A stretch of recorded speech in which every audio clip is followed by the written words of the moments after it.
સુરતના ઉધના વિસ્તારમાંથી હત્યાની ઘટના સામે આવી। ધાગા કટિંગ માસ્ટર મોહમ્મદ ગુરફાનની હત્યા, સાથી કર્મચારી દિલખુશ કુમાર પર હત્યાનો આરોપ છે।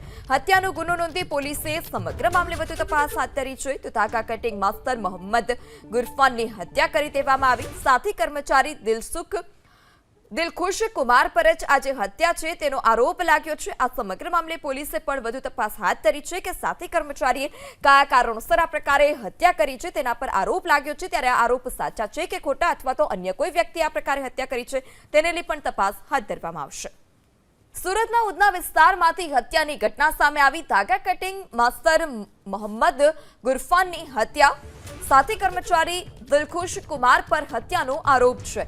હત્યાનો ગુનો નોંધી પોલીસે સમગ્ર મામલે વધુ તપાસ હાથ ધરી છે। તો ધાગા કટિંગ માસ્ટર મોહમ્મદ ગુરફાનની હત્યા કરી દેવામાં આવી। સાથી કર્મચારી દિલખુશ કુમાર પર જ આજે હત્યા છે તેનો આરોપ લાગ્યો છે। આ સમગ્ર મામલે પોલીસે પણ વધુ તપાસ હાથ ધરી છે કે સાથી કર્મચારીએ કયા કારણોસર આ પ્રકારે હત્યા કરી છે તેના પર આરોપ લાગ્યો છે। ત્યારે આ આરોપ સાચા છે કે ખોટા અથવા તો અન્ય કોઈ વ્યક્તિ આ પ્રકારે હત્યા કરી છે તેને લઈ પણ તપાસ હાથ ધરવામાં આવશે।